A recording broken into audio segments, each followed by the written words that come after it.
Assalamualaikum warahmatullahi wabarakatuh. Selamat pagi kawan Eva. Kembali lagi dengan podcast Eva UB, di mana kita membicarakan isu-isu hukum. Dengan saya sendiri, Vivi Putri Melinda, yang akan menemani kalian dari awal hingga akhir episode pada hari ini. Baik, kawan Eva, bisa dilihat dalam status quo di mana transaksi lintas batas dan sengketa internasional semakin sering terjadi. Pemahaman tentang perbedaan sistem hukum menjadi sangat krusial. Perbandingan sistem hukum adalah kunci untuk menjembatani antara ruang pemahaman ini. Dan dalam diskusi ini kita akan membahas mengapa pemahaman perbandingan sistem hukum sangat penting. Kali ini kita akan membahas terkait perbandingan sistem hukum tersebut. Nah, karena Eva di sini saya tidak sendirian, namun saya juga didampingi oleh narasumber yang spesial pada hari ini. Ada Bu Dr. Jumikasi SHM Hukum. Selamat pagi Ibu. Selamat pagi Mbak Vivi. Baik. Assalamualaikum warahmatullahi wabarakatuh. Waalaikumsalam warahmatullahi wabarakatuh. Bagaimana kabarnya Ibu pada hari ini, Bu? Alhamdulillah sehat. Alhamdulillah. Jadi teman-teman, Bu Jumikasi ini merupakan dosen dalam bidang hukum perdata di Fakultas Hukum Universitas Brawijaya. Baik, Bu Jumikasi, mungkin hari ini saya dan teman-teman dari FHUB ingin belajar bersama nih Bu, terkait perbandingan sistem hukum. Seperti apa perbandingan hukum itu, fungsinya, serta perbedaannya dengan negara lain itu seperti apa ini? Oke, baik. Terima kasih Mbak Vivi dan juga kawan FHUB atas pertanyaannya terkait dengan perbandingan sistem hukum. Memang kalau di dalam S1 gitu ya, kurikulum S1 itu perbandingan sistem hukum mungkin diberikan di semester-semester akhir di masing-masing kompartemen. Jadi ada perbandingan hukum perdata, ada perbandingan hukum pidana, ada perbandingan hukum tata negara dan sebagainya. Sementara kalau di program S2, program studi S2 khususnya MIH, mata kuliah ini biasanya diberikan di semester 1 begitu ya. Salah satu tujuannya adalah kenapa harus ada pembelajaran tentang perbandingan sistem hukum supaya mahasiswa bisa melihat bahwa di dalam dunia ini gitu ya ada bermacam-macam sistem hukum yang berbeda-beda antara satu negara dengan negara yang lain. Jadi masing-masing negara itu punya sistem hukumnya yang berbeda-beda tergantung dari sejarahnya, budayanya, dan juga perkembangan terkini yang ada di masyarakat itu. Mahasiswa baik S1 maupun S2 itu harapannya mampu memahami hal itu. Cuma karena mata kuliah PSH ini ada di mata kuliah di S2 begitu di MIH, itu harapannya bisa memberi insight gitu bagi mahasiswa khususnya dalam penulisan tugas akhir, karena salah satu metode pendekatan yang bisa dilakukan adalah dengan menggunakan metode perbandingan atau comparative approach begitu. Oke. Baik, saya juga ikut belajar nih Bu ya, berarti untuk tema pada hari ini ya Bu. Berarti langsung saja ya Bu, saya mulai. Untuk pertanyaan pertama, menurut Ibu sendiri sistem hukum itu seperti apa sih Bu? Oke, jadi kalau kita bicara sistem hukum itu kita tidak bisa dilepaskan dari pengertian apa itu sistem sendiri begitu ya, kemudian nanti dikaitkan dengan hukum. Kalau kita bicara tentang pengertian sistem di dunia ini, tentu ada banyak sistem. Ada sistem transportasi, sistem pendidikan, sistem tubuh manusia, dan sebagainya. Sehingga kita kembali, jadi sebetulnya apa pengertian sistem secara umum, baru nanti kita masuk ke sistem hukum. Jadi sistem itu adalah suatu kesatuan atau suatu rangkaian yang di dalamnya ada subsistem-subsistem atau komponen-komponen di mana komponen atau subsistem itu saling bekerja sama, saling mempengaruhi untuk mencapai suatu tujuan. Nah, suatu sistem yang baik ketika ada masalah dalam mencapai tujuan karena ada subsistem yang terganggu, itu harus bisa diatasi oleh asas-asas yang ada dalam sistem itu sendiri. Nah, begitu juga dengan sistem hukum. Jadi kalau tadi secara umum bahwa sistem itu satu kesatuan atau satu rangkaian, di dalamnya ada subsistem untuk mencapai tujuan tertentu, begitu juga dengan sistem hukum. Jadi sistem hukum itu juga satu kesatuan atau satu rangkaian yang di dalamnya ada subsistem atau komponen-komponen hukum, yang dalam hal ini bisa komponen itu berupa komponen substansi, komponen struktur, komponen kultur, atau mungkin bisa ditambah satu lagi ada komponen sarana dan prasarana untuk mencapai tujuan dari hukum itu sendiri. Nah, kalau bicara tentang tujuan hukum itu biasanya yang indah-indah, yang ideal-ideal. Apa? Misalnya untuk menciptakan keadilan, menciptakan kepastian hukum, kemanfaatan, ketertiban, kesejahteraan, dan sebagainya. Yang indah-indah itu semuanya adalah tujuan dari hukum. Jadi harapannya dengan hukum itu sebagai suatu sistem bisa mencapai tujuan yang indah tadi itu. Masing-masing negara punya sistem hukumnya yang berbeda-beda antara satu negara dengan negara yang lain. Oke, baik Ibu. Berarti bisa saya highlight bahwa sistem hukum itu merupakan satu kesatuan yang saling bekerja sama untuk mempengaruhi satu tujuan. Nah, dalam sistem hukum ini terdapat banyak subsistem ya Ibu tadi. Untuk mencapai tujuan, terutama berbagai negara itu memiliki tujuan hukumnya masing-masing, sistem hukumnya masing-masing. Iya. Oke, baik Bu. Mungkin Ibu sebagai mahasiswa, saya sendiri tahu bahwa sistem hukum negara itu punya sistemnya masing-masing. Ada yang menganut mungkin common law, civil law, bahkan ada yang mungkin campuran. Nah, menurut dari pandangan Ibu sendiri, apa sih sebenarnya yang dimaksud dengan perbandingan sistem hukum itu, dan apakah sistem hukum itu hanya secara garis besar ada common law dan civil? Oke, terima kasih Mbak Vivi, pertanyaannya bagus sekali. Jadi ada beberapa pendapat para ahli begitu ya terkait dengan perbandingan sistem hukum. Ada yang melihat atau berpendapat bahwa perbandingan sistem hukum itu merupakan salah satu cabang ilmu tersendiri yang pertama. Kemudian ada juga yang melihat bahwa perbandingan sistem hukum itu merupakan satu cabang ilmu hukum di samping cabang-cabang ilmu hukum yang lain. Tapi ada juga pendapat ketiga yang menyatakan bahwa perbandingan sistem hukum itu merupakan suatu metode atau cara untuk melihat adanya persamaan dan perbedaan dari masing-masing sistem hukum itu. Masing-masing ahli berbeda pendapat tentang hal itu, tapi tidak terlalu menjadi masalah karena nanti akan kita sesuaikan tujuan kita melakukan perbandingan sistem hukum itu untuk apa. Jadi kalau dilihat secara garis besar begitu ya, orang melakukan perbandingan sistem hukum itu bisa dibagi dua tujuannya. Ada tujuan secara teori dan ada tujuan secara praktis. Nah, kalau tujuan teori, nah ini mungkin yang berkaitan dengan pemberian mata kuliah di S1 maupun di S2 itu dalam rangka pengembangan ilmu hukum. Misalnya untuk menulis tugas akhir, perlu melakukan perbandingan sistem hukum. Itu yang tujuan secara keilmuan, jadi untuk mengembangkan ilmu. Kalau yang tujuan praktis itu biasanya dilakukan oleh bisa jadi anggota DPR, pengacara, hakim, begitu ya. Ketika ingin memutuskan sesuatu, DPR misalnya ingin membuat suatu peraturan perundang-undangan yang saat ini belum ada di Indonesia.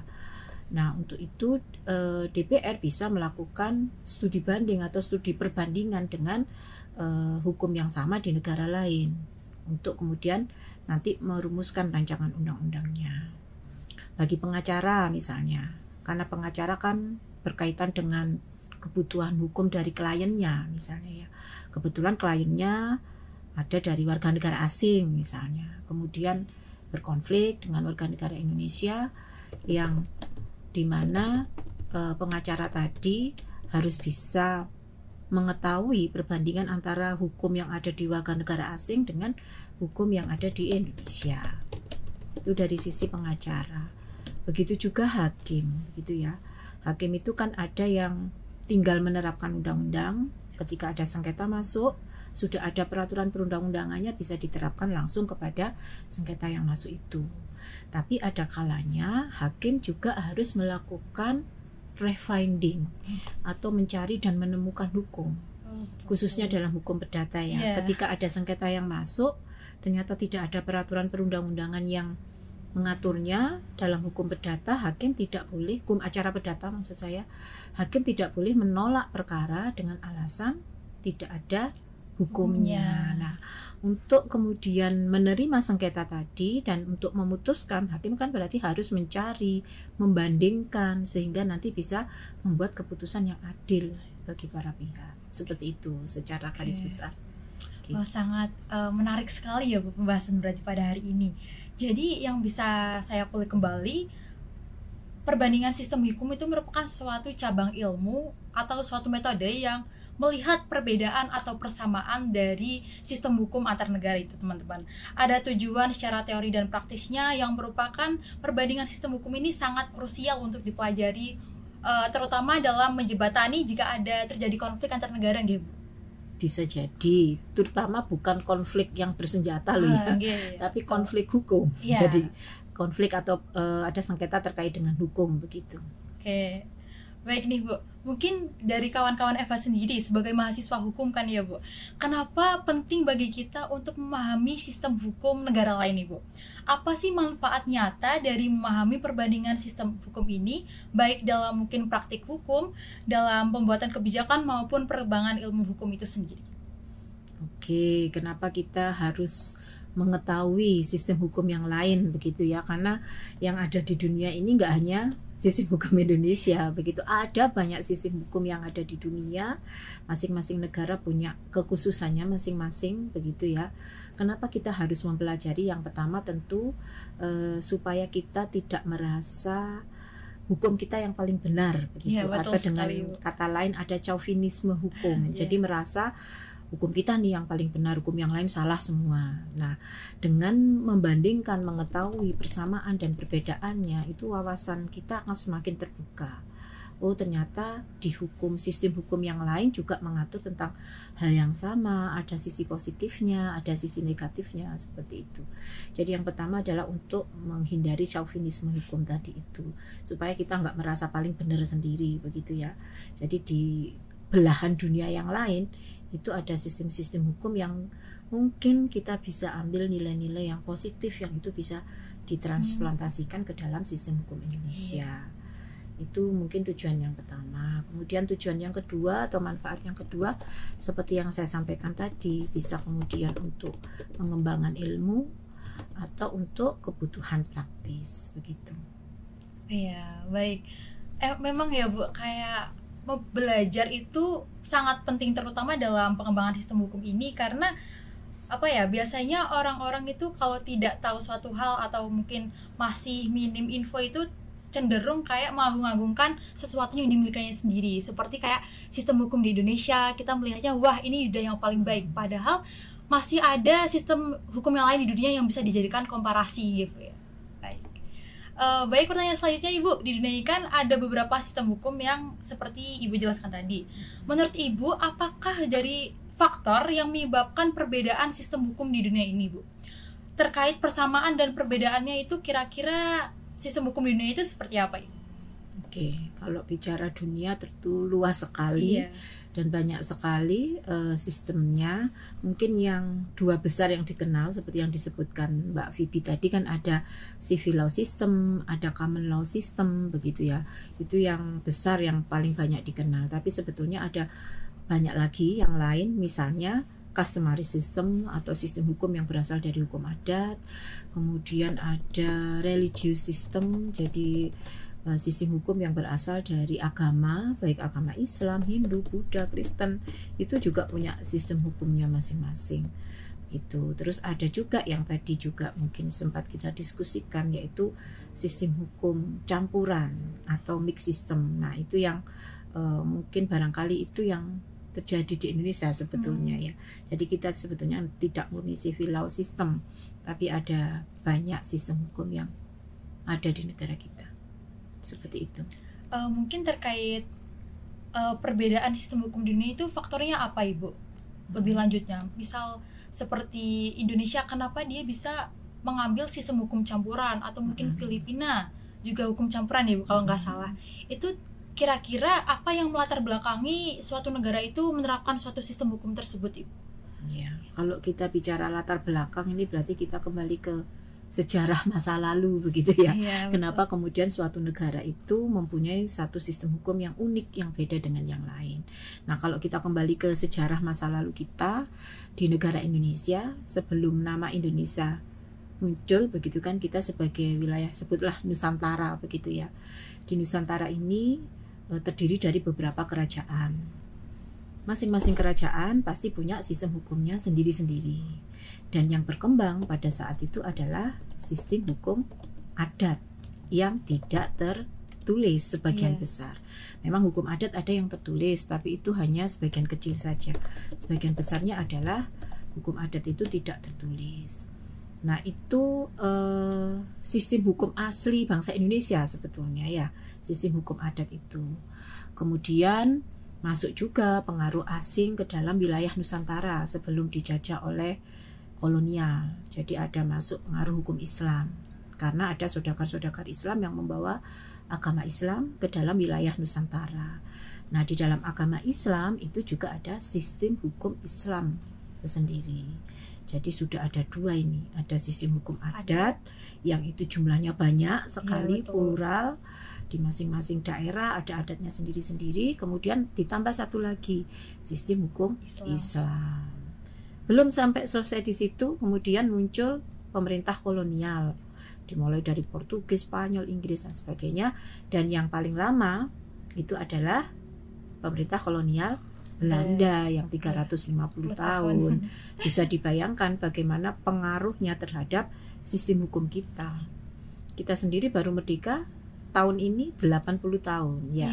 Berarti lebih lama dijajah Belanda sama merdekanya. Jadi bisa dibayangkan selama itu pengaruh sistem hukum Belanda yang notabene berasal dari civil law system tentu juga ada pengaruhnya di dalam sistem hukum Indonesia saat ini, karena pada waktu pemerintah kolonial Belanda masuk itu menerapkan politik hukum. Salah satunya adalah dengan membagi golongan penduduk yang ada di wilayah Nusantara itu menjadi beberapa golongan.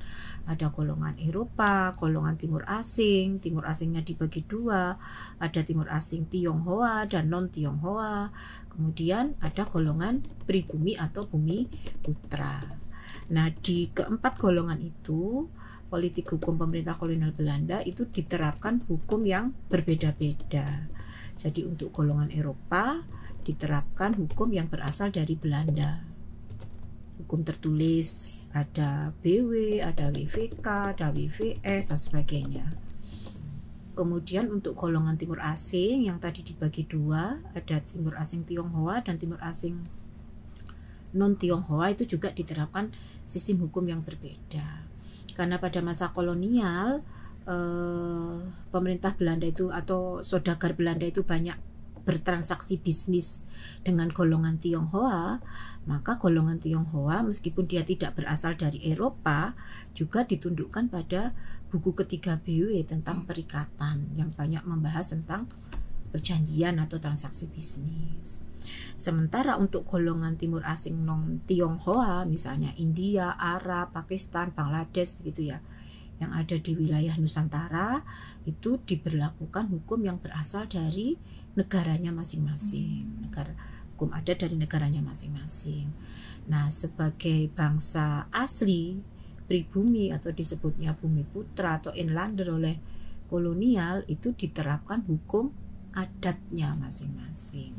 Nah, karena berbagai tadi dari sejarah tadi itu, maka kalau bisa disimpulkan ya sampai dengan saat ini pun sebetulnya kita ya campuran sistem hukumnya. Jadi kita masih berlaku hukum yang tertulis, ada yang dari hukum adat, ada yang dari hukum agama, begitu ya. Jadi kalau boleh dibilang ya sistem hukum campuran atau mix system. Gitu. Iya. Berarti Indonesia ini benar-benar nggak murni civil law ya, Bu? Enggak. Kalau dari sejarah tadi itu. Jadi gini teman-teman, karena mengulik dari sejarah dari Indonesia itu kan banyak sekali pengaruhnya ya, dari entah itu penjajahan ataupun dari hukum adatnya. Maka dari itu sistem hukum di Indonesia ini bisa sampai seperti ini, yaitu sistem hukum campuran. Nah mungkin bisa berbeda ya Bu, kalau misal Indonesia nggak punya riwayat dijajah nih Bu, bisa berbedakah sistem hukumnya?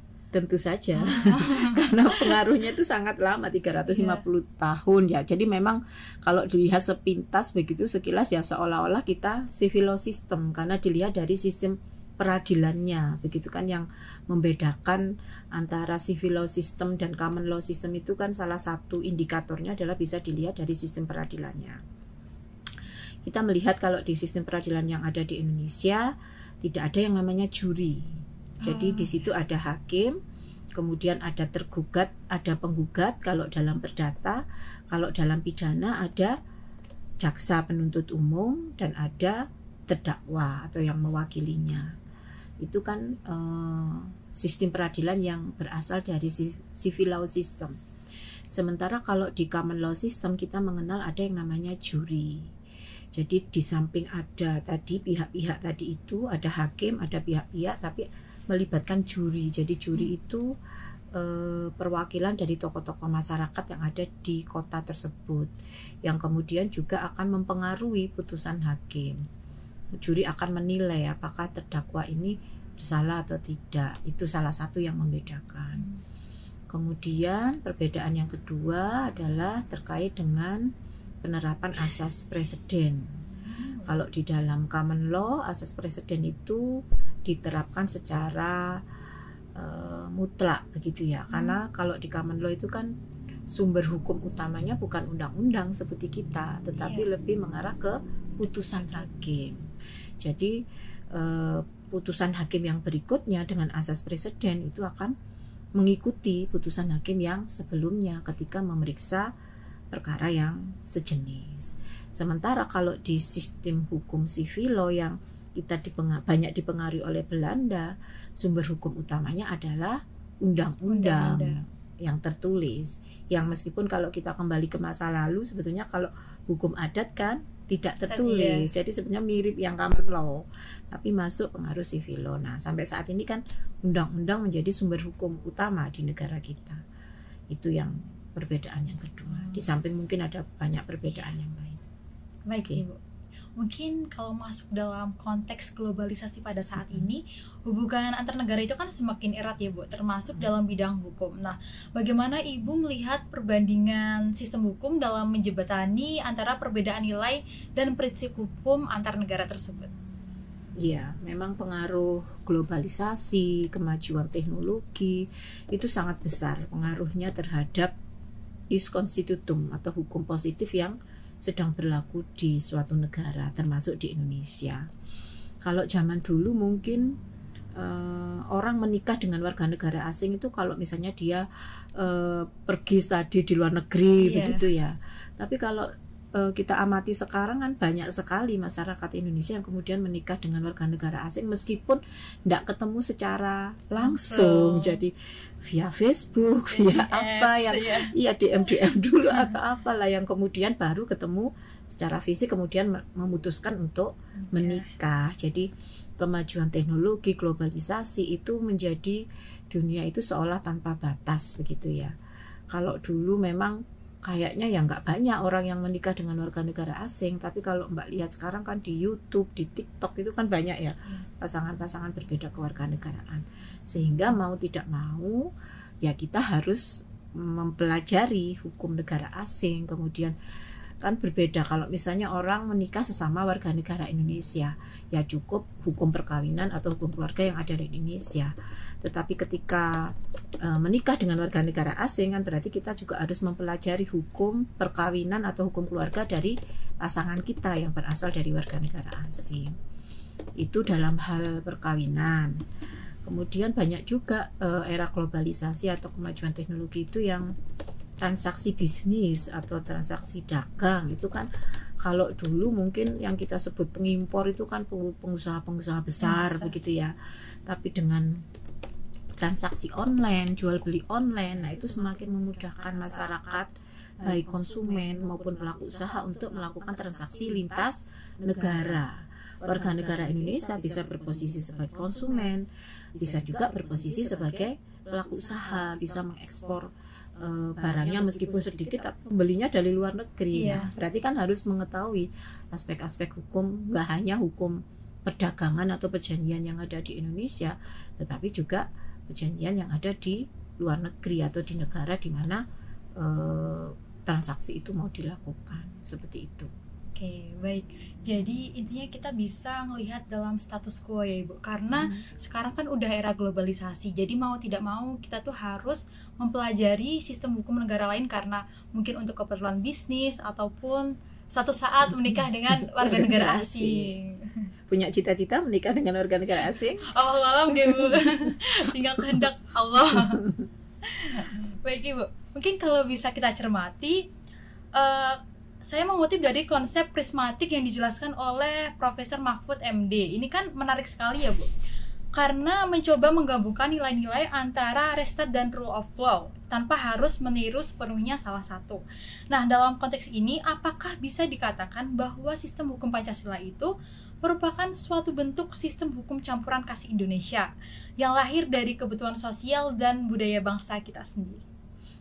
Oke, terima kasih. Jadi sebelum ada pendapatnya Prof.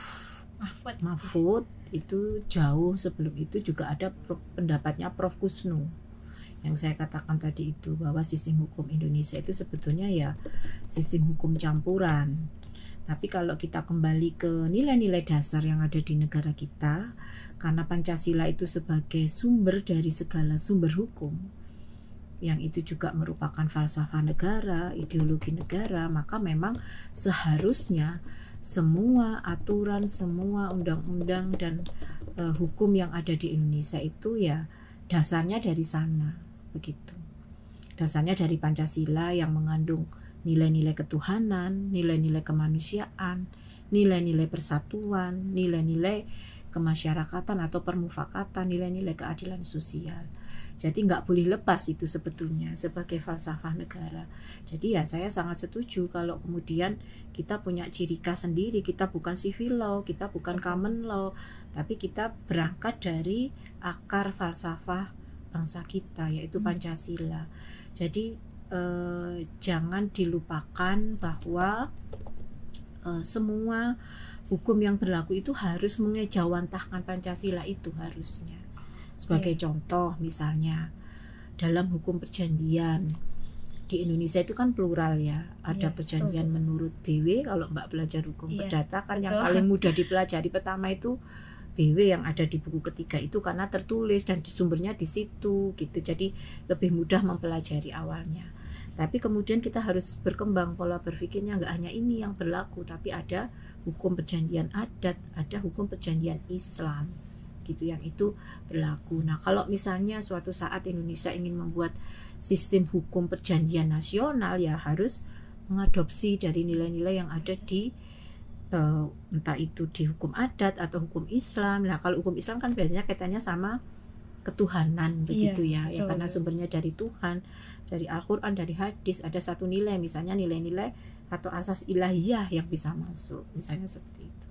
Oke, baik kawan Eva, jadi Pancasila sebagai sumber dari sumber hukum ini merupakan suatu ciri khas dari Indonesia itu sendiri dan tidak boleh dilupakan, Bu. Oke. Baik, Bu, mungkin pertanyaan terakhir ini, Bu, untuk Ibu untuk menutup episode pada hari ini. Bagaimana pandangan dan harapan Ibu terhadap arah pengembangan dari sistem hukum di Indonesia itu ke depannya?